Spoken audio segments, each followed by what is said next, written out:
Bonjour, cours numéro 2, modélisation et dessin technique 1. Ici, on va regarder comment réaliser le dessin technique de la figure 4.74. Alors, vous avez déjà modélisé, je présume, cet élément-là. Si ce n'est pas le cas, vous allez sur ma page internet et vous avez un tutoriel qui date un peu. Les méthodes sont un peu facilitées. En cours, j'ai donné peut-être des façons, des raccourcis un peu plus modernes là, pour réaliser le dessin, des façons un peu plus rapides. De toute façon, ce qui compte pour l'instant, c'est le résultat. On va passer au dessin technique. Alors, ici, on essaie toujours, quand c'est possible, de donner le dessin dans un format le plus petit possible, tant que le dessin reste à l'échelle 1 dans 1. Après, c'est votre jugement. Alors, ici, c'est serré, mais au format A, on va y arriver, 8,5, 11. Alors, j'introduis l'objet, puisqu'il est déjà ouvert, je clique ici, et puis je choisis, en regardant selon le point de vue que j'ai choisi, qu'est-ce qui va devenir ma vue de face, qui en fait était ma vue de droite, ici. Alors, je vais le chercher, et on va avoir besoin de deux vues pour l'instant. On va prendre ces deux vues-là, et je vais supprimer. Vous allez noter, on va pratiquement reproduire les codes qu'on avait dans le livre de dessin technique. La différence, c'est que c'est rendu un objet tridimensionnel. Donc, il va falloir coter la vue de dessus et il va falloir donner l'information sur la section. Et je vais vous montrer comment faire ça très bientôt. Vous avez vu, j'ai enlevé les axes qui étaient ici parce que je préfère, moi, qu'ils partent des cercles extérieurs. Alors, je les récupère comme ceci. Puis pour le trou oblong, ben, je prends les deux cercles et puis on vient de placer les axes. Maintenant, pour la cotation, vous avez le choix. Vous pouvez refaire toute la cotation au complet.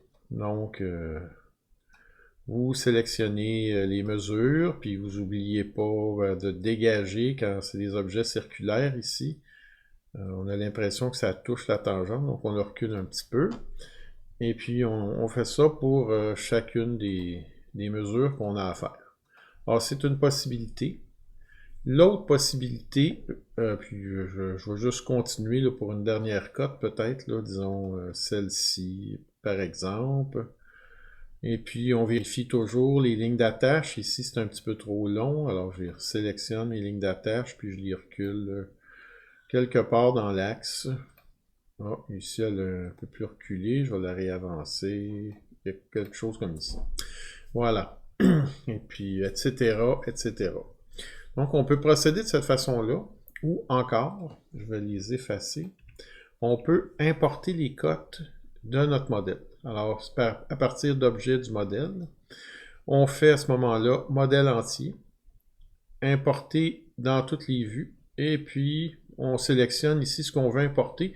Quand vous serez plus avancé, on verra là, pour les boutons, mais pour l'instant, on va se contenter des cotes marquées pour la mise en plan. Et puis, on accepte les cotes, mais là, le travail est loin d'être fini, comme vous constatez. Il faut tout replacer, les cotes. C'est votre choix, vous prendrez la méthode qui vous convient. Alors, je vais vous quitter quelques instants, le temps que je replace le mieux possible mes cotes.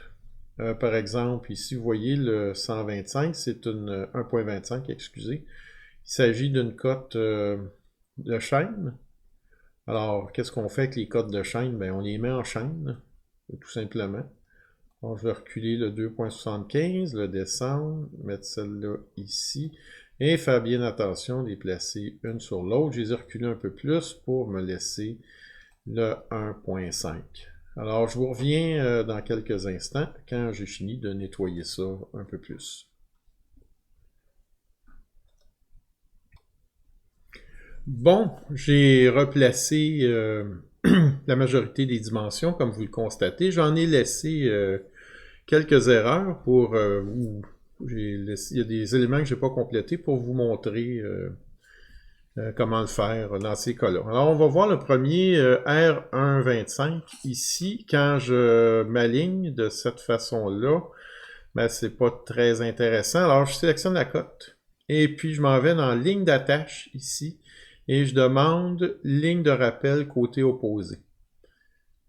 Par la suite, la flèche qui est ici, si vous la voulez dans l'autre sens, vous cliquez le petit bouton qui est là, puis vous recliquez ici. Voilà, comme ça. Bon, ça c'est fait pour elle.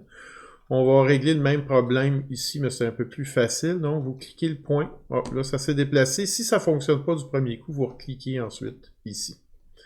Alors, j'ai placé ma dimension. Et malheureusement, SolidWorks, vous voyez, on perd la ligne d'attache dans certains cas quand on est trop loin, trop près.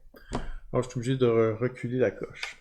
Dans ma liste aussi, je vais cocher ces deux éléments-là. J'ai maintenant, vous voyez le rayon R6 ici. C'est sûr que c'est le même que celui-là. Alors, une façon d'indiquer que c'est le même, ça pourrait être de placer la cote comme ça. Mais disons que je vais préférer le laisser ici, comme c'est là. Et puis, je voudrais ajouter un petit arc de cercle. Alors, ce que je vais faire, je clique ici tout simplement. Je m'en vais dans Esquisse.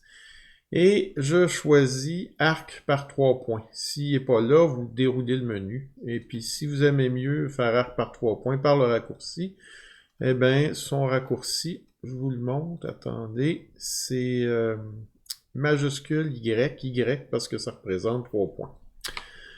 Une fois que c'est là, vous dessinez un arc comme ça. Et puis, vous demandez que l'arc et celui-là ou l'autre soit co-radial.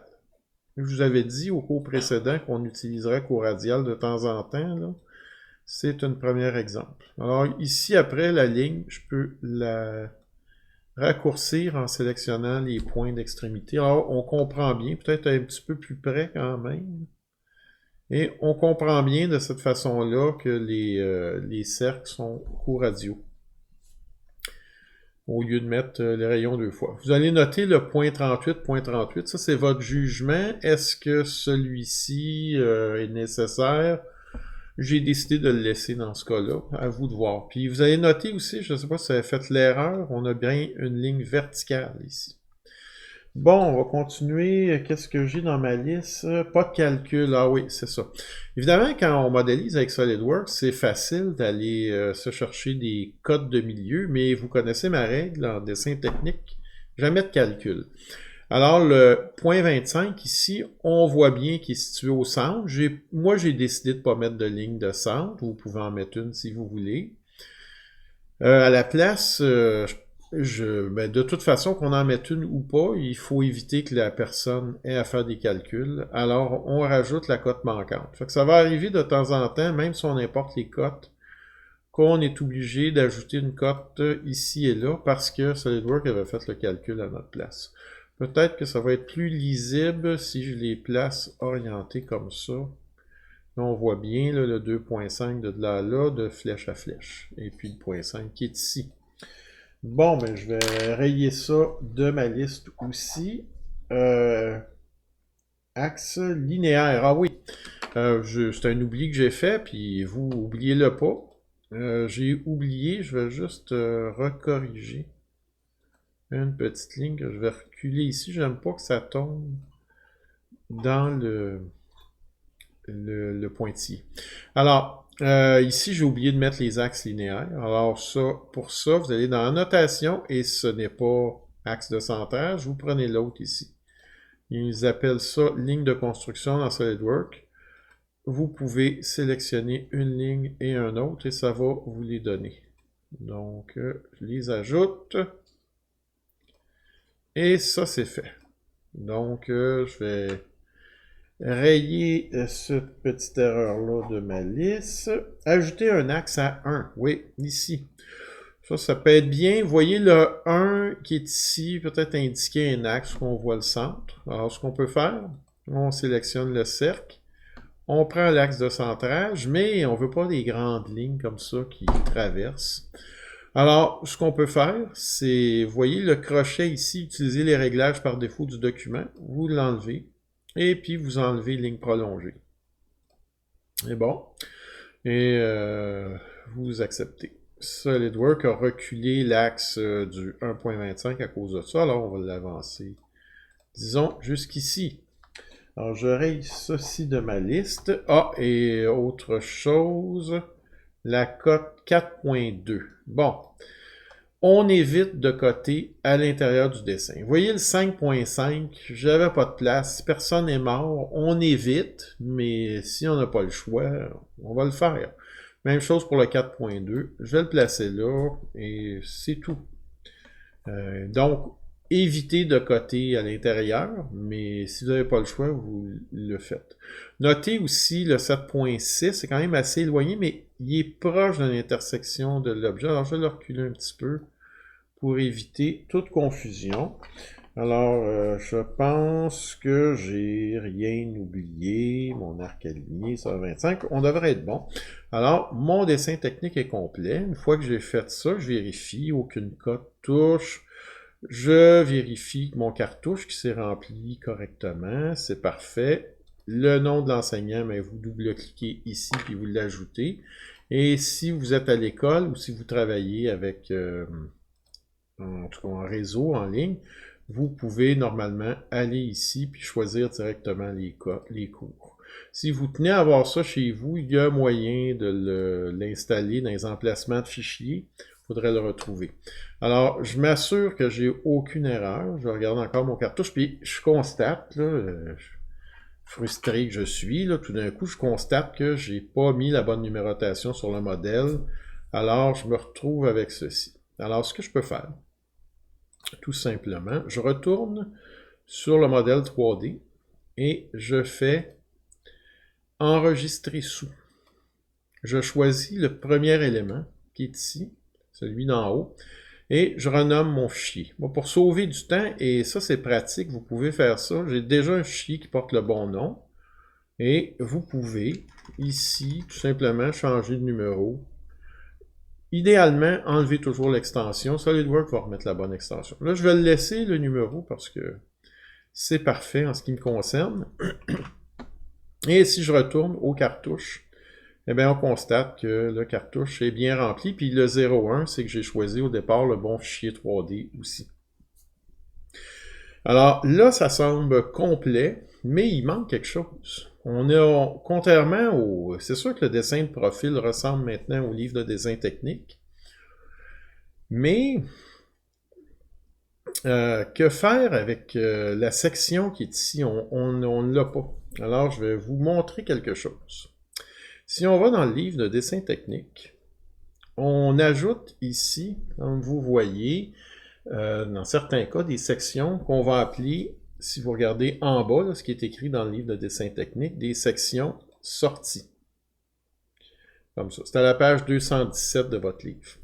Dans SolidWorks, depuis 2019, ils ont ajouté une nouvelle commande qu'ils ont appelée, eux, section supprimée. Je ne sais pas pourquoi, parce qu'elle n'est pas supprimée, la section, mais ils l'appellent comme ça. Section supprimée. Idéalement, c'est fait pour faire comme on voit dans le schéma, là, un axe, puis sortir la section de profil.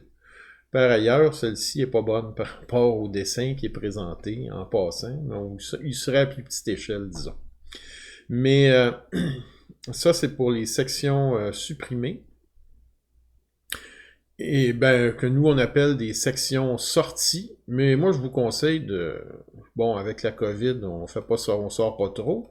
Alors, je vous conseille d'utiliser plutôt une section rabattue, tout simplement. Alors, les sections rabattues, la section, on dessine un axe et elle apparaît directement par-dessus. C'est comme si on venait couper le long de la ligne d'axe. Et puis ensuite, notre partie coupée faisait une rotation de 90 degrés. Alors, c'est plein d'exemples ici. Ça, c'est à la page 215 de votre livre de dessin technique. Si jamais vous voulez vous y référer. Alors, on va essayer d'en faire une dans SolidWorks. Je vais vous donner une démarche, puis il pourrait y en avoir 2-3 démarches. Je vous en donne une. Celle qu'on va utiliser, ça va être avec la commande. Moi, précédemment, je les faisais manuellement. Alors donc, je vais d'abord me faire, sur le dessin ici, une ligne, comme ceci, verticale. Ensuite, je vais sélectionner ce point Et puis, je vais demander, par rapport à cet arc de cercle-là, que le point soit concentrique. Je vais l'accepter. Et puis, je vais terminer cette ligne-là, je vais m'arranger pour qu'elle soit coïncidente à ce coin-là. Je vais refaire une deuxième ligne verticale, ici, comme ça. Et cette fois, je vais demander que la ligne soit collinéaire avec la première ligne que j'ai faite. Et ensuite, je vais accepter.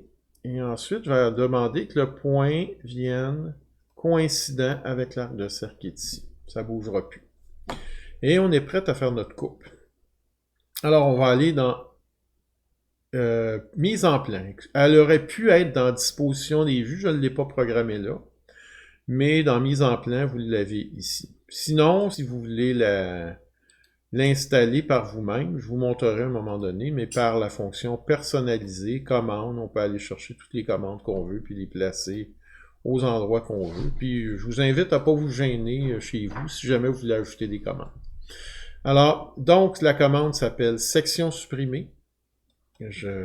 J'appuie sur le bouton, sélectionne une première arête qui donne la limite de notre coupe, une deuxième, et ensuite on doit venir positionner la coupe. On a manuel qui est ici. Alors vous appuyez à l'intersection du premier, on va augmenter pour être sûr d'être précis.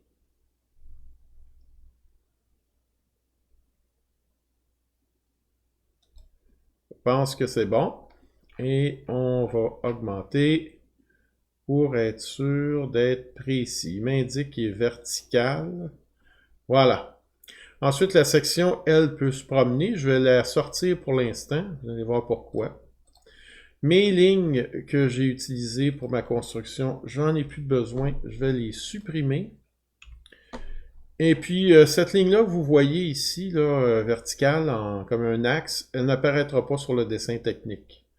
Alors, vous pouvez la placer où vous voulez. Et par contre, la ligne de coupe, je la trouve grossière personnellement. Si vous préférez garder cette ligne-là comme ligne de coupe, pas de problème. Si vous la trouvez grossière, comme moi je trouve, ben vous cliquez à droite et puis vous faites cacher la ligne de coupe. Tout simplement. Alors, votre objet va continuer à se balader. Le problème, c'est qu'il n'y aura pas d'axe pour indiquer que c'était coupé. Alors, pour faire un peu comme je voyais dans le livre de dessin technique, je vais l'ajouter, je vais sélectionner ici. On va faire comme on a fait tantôt, annotation, ligne de construction, et je sélectionne une ligne, deux lignes. J'ai déjà dit que pour les objets qui n'étaient pas cylindriques, que ça pouvait être une bonne chose d'ajouter ligne de centre, mais ici, je considère que l'axe, c'est comme ça symbolise la rotation de la coupe. Alors, c'est pour ça que je préfère garder ça comme ça. Et là, c'est à l'œil, malheureusement. Il faut aller se placer le plus près possible. Ah, là, c'est la vue que je déplace en ce moment. Là, c'est la section. Et puis, augmenter peut-être encore un peu là, pour être pris ici. Voilà. Disons ici. Bon, je pense que c'est le mieux que je peux faire. Alors, j'ai terminé ma section. Je vais ajouter un rayon dessus. Alors, si j'essaie d'ajouter un rayon ici, il n'en est pas capable parce que, étant donné qu'on coupe selon un certain angle, c'est un ellipse qui indique ici. Par contre, si je l'indique ici, vous voyez, il me donne le rayon R125. Puisqu'on a les deux rayons de chaque côté, c'est peut-être pas nécessaire de le mettre des deux côtés. Deuxièmement, vous allez noter qu'ici est déjà indiqué que j'étais à 250. Donc, c'est nécessairement un rayon de 125. Je vais simplement indiquer R et je vais l'enlever, le reste, comme ceci. De cette façon-là, on comprend qu'avec l'épaisseur qui est donnée, on obtient le rayon en question qui est ici. Ici, si jamais vous voulez malgré tout ajouter qu'il y a un rayon, eh bien, ce n'est pas nécessaire, mais vous pouvez aller à ce moment-là indiquer sur l'arête l'élément, puis vous indiquez vrai rayon. Pourquoi vrai? Parce que du point de vue qu'on est, ce n'est pas un rayon, c'est un ellipse. Et vous demandez que ce soit une flèche qui apparaisse de cette façon-là. Ça, c'est facultatif. Si vous décidez de ne pas rien mettre, c'est parfait aussi. Bon, et quand on a terminé notre dessin, eh bien, on le sauvegarde. Alors, je vais faire une première sauvegarde. Je l'enregistre ici. En fait, non, je ne veux pas qu'il sauvegarde sous ce nom-là. Je vais faire temporaire. Vous allez noter, il sauve le premier format de dessin que j'ai sauvegardé. Mais ça, c'est pas important, ça ne change pas la numérotation. Et puis quand on le remet par Omnivox, ben de toute façon, il va renommer le dessin à votre nom automatiquement. Alors maintenant que j'ai sauvé le dessin, on va sauver une version pour la remise en classe. Alors on fait enregistrer sous. On se met en format PDF. On regarde dans les options. On s'assure que c'est coché de la façon dont je vais l'indiquer. Là, voilà, c'est fait. Donc, j'enlève, je ne coche pas exporter le PDF en couleur, incorporer les polices, lignes de haute qualité, ça, la géométrie ombrée, j'en ai pas de toute façon. Puis, utiliser les lignes de l'imprimante, c'est bon. Inclure les signets, on peut faire OK. Et puis, ça, c'est pour le PDF. Et puis, je vais l'enregistrer. Je vais l'appeler aussi temporaire. Et une dernière chose à faire, à vous habituer, c'est de vérifier votre résultat quand vous avez fini. Alors, on va faire ça tout de suite. J'en ai pour un instant. Je me mets à pause pour trouver l'emplacement et je vous reviens. Alors, je suis revenu au document. Alors, je sélectionne temporaire. Je vais l'ouvrir. Je vois que toutes mes cotes sont bien en noir. Elles sont tous là. Les axes apparaissent. Oh, ici, ça, c'est pas bon. Je vais recommencer. Alors, vous voyez, mon rayon ici qui touche la ligne, ça, c'est à éviter. Alors, je ne l'avais pas constaté quand j'ai fait le dessin. Alors, tout simplement, je je remodifie mon SolidWorks. Là, je vois que je ne vous montrerai pas le résultat. Je vais vous le montrer rapidement. Vous voyez l'erreur ici. Je ne ressauverai pas pour ça, mais vous devriez. Il ne faut pas que les lettres embarquent sur les chiffres. On voit tous les éléments sont là. Et si ça vous agace d'avoir cette notice-là en bas, ben, je vous montrerai comment l'effacer dans certains cas. Alors, j'ai terminé. Et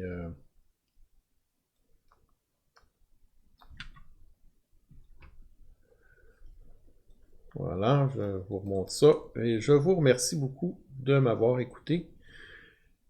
Bonne réalisation et à bientôt.